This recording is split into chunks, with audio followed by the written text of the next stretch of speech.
ایمان جو ہے اللہ پر اور یقین اس بات کا جو کچھ ہو رہا ہے اللہ کے اذن سے ہو رہا ہے، اور یقین اس بات کا جو کچھ اللہ کر رہا ہے اس میں خیر ہے، بیدک الخیر۔ چاہے مجھے ایک بات ابھی ناگوار گزری ہے، مجھے تکلیف پہنچی ہے، اللہ کے اسکیم میں، the higher level scheme of things, divine scheme of things کے اندر اس میں کوئی نہ کوئی خیر ہے، تم جانتے نہیں۔ اس کو کھولا گیا۔ پہلی بات تو یہ ہے کہ تمہیں خوشی ملے، راحت ملے، مسرت ملے، یا کوئی غم ہو یا رنج ہو یا دکھ ہو، دونوں حالتیں برابر ہیں، اس لیے کہ دونوں میں آزمائش ہے۔ کبھی وہ دے کر آزماتا ہے، کبھی چھین کر آزماتا ہے۔ دے کر آزماتا ہے، شکر کرتا ہے کہ نہیں، چھین کر آزماتا ہے، صبر کرتا ہے یا نہیں۔ عارف جو انسان ہوگا، اللہ کو پہچاننے اور جاننے والا، وہ چٹان کے مانند ہوگا، ہوا ادھر سے آئے یا ادھر سے آئے اسے کچھ نہیں کہے گا، اچھی بات آئے بری آئے کوئی پرواہ نہیں، اسے اللہ کی طرف سے۔ ما اصاب من مصیبت فی الارض ولا فی انفسکم الا فی کتاب من قبل ان نبرأها۔ یہ مضمون بڑی تفصیل سے پڑھ چکے ہیں سورہ تغابن میں۔ وہاں فرمایا تھا دوسرے رکوع کی پہلی آیت، ما اصاب من مصیبت الا باذن اللہ، کوئی مصیبت، کوئی تکلیف، کوئی پڑھنے والی نہیں پڑتی مگر اللہ کے اذن سے۔ ما اصاب من مصیبت الا باذن اللہ ومن یؤمن باللہ یہدی قلبہ، اور جو اللہ پر ایمان رکھتا ہو اللہ اس کے دل کو ہدایت دے دیتا ہے۔ ہدایت چٹان کہ ادھر کی ہوا آئے یا ادھر کی آئے اس میں کوئی جنبش نہیں ہوگی۔ جتنا انسان دیکھیے، ایک ہوتا ہے فوری طور پر ایک ریفلیکس ایکشن کی حد تک متاثر ہو جانا، یہ تو ہوگا۔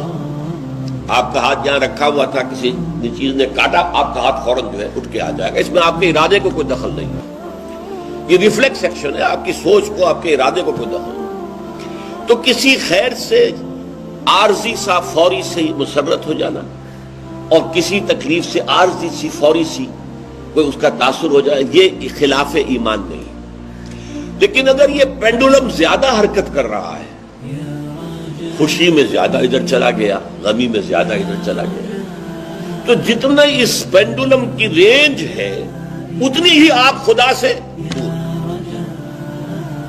اصل تو وہ چٹان ہوگی کہ جو بالکل متاثر، لیکن یہ کہ فوری سا تاثر یہ قابل معافی ہے، لیکن یہ زیادہ ادھر سے ادھر، ادھر سے ادھر، خوشی ہو گئی تو اترا رہے ہیں، پھولے نہیں سما رہے، پاؤں زمین پر نہیں پڑ رہے، اور اگر غم آ گیا ہے تو بالکل مایوس ہو کر بیٹھ گئے ہیں جھاگ کی طرح، کمر ہمت ٹوٹ گئی ہے، واویلا ہے، شیون ہے، فریاد ہے، ہاں اے فلک پیر جواں تھا ابھی عارف، کیا تیرا بگڑتا جو نہ مرتا کوئی دن اور، یہ فلک ناہنجار، یہ فلک کج رفتار، اس نے ہم پہ کیا کر دیا۔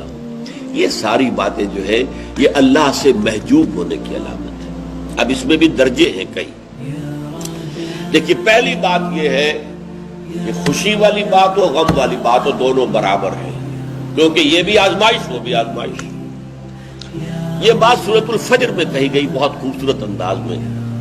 اللہ تعالیٰ نے انسان کی تھڑ دلے پن کی شکایت کرتے ہوئے، شکوہ کرتے ہوئے کہا فَأَمَّا الْإِنسَانُ إِذَا مَا ابْتَلَاهُ رَبُّهُ فَأَكْرَمَهُ وَنَعَمَهُ فَيَقُولُ رَبِّي أَكْرَمَنِ۔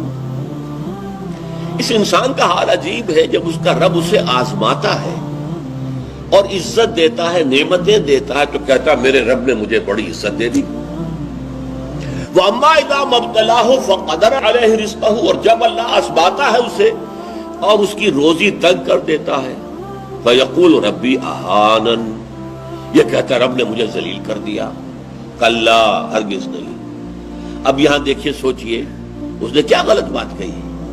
عزت دی تو اللہ نے دی، اور ذلت آئی تو اللہ کی طرف منسوب کر رہا۔ اس نے کسی بت، کسی دیوی، کسی دیوتا کا ذکر تو نہیں کیا نا، وہ مشرک تو نہیں ہے، پھر کیوں اس پہ تنقید کیوں ہو رہی ہے؟ فَأَمَّا الْإِنسَانُ إِذَا مَا ابْتَلَاهُ رَبُّهُ فَأَكْرَمَهُ وَنَعَمَهُ فَيَقُولُ رَبِّي أَكْرَمَنِ، وَأَمَّا إِذَا مَا ابْتَلَاهُ فَقَدَرَ عَلَيْهِ رِزْقَهُ فَيَقُولُ رَبِّي أَهَانَنِ۔ کلا، کیا مطلب؟ یہ دونوں ابتلاءات ہیں، وہ بھی ابتلا ہے، یہ بھی ابتلا ہے۔ وہ چھین کر بھی آزما رہا ہے، دے کر بھی آزما رہا ہے، یہ تو آزمائش ہے، دونوں برابر ہیں۔ لیکن اس سے اگلا مرحلہ اور ہے۔ عام طور پر ہم یہ سمجھتے ہیں کہ تکلیف والی آزمائش سخت ہے اور خوشی اور مسرت اور نعمتوں والی آزمائش جو ہے یہ ہلکی آزمائش ہے، آسان ہے۔ معاملہ اس کے برعکس ہے۔ تکلیف میں ہوں گے اللہ کو یاد کریں گے، پکاریں گے، دعائیں کریں گے، اور اگر نعمتیں ہوں گی غافل ہو جائیں گے، بھول جائیں گے۔ کون سا امتحان زیادہ سخت ہوا نتیجے کے اعتبار سے؟ تکلیف والا امتحان زیادہ سخت نہیں ہے۔ مسرت، کثرت ہر شے کی، یہ چیز زیادہ نقصان دہ ہے، زیادہ بڑا امتحان ہے۔ اس لیے خلق قرآن کے مسئلے پر جب وہ مار ماری گئی تھی امام احمد ابن حنبل رحمۃ اللہ علیہ کو، کہ جس کے بارے میں کہا جاتا ہے کہ اگر وہ مار کسی ہاتھی کو ماری جاتی تو وہ بھی چیخ اٹھتی، اس وقت ان کی آنکھوں میں کبھی آنسو نہیں آئے۔ پھر جب حکومت بدل گئی اور اب دارالخلافہ جو ہے اس میں وہ شخص متمکن ہے کہ جس کا نظریہ وہ خلق قرآن والا نہیں ہے، اب خلیفہ ایک آدمی کو بھیجتا ہے اشرفیوں کی تھیلی دے کر، یہ ہدیہ ہے، یہ نذرانہ ہے، جا کر احمد ابن حنبل کو دے آؤ۔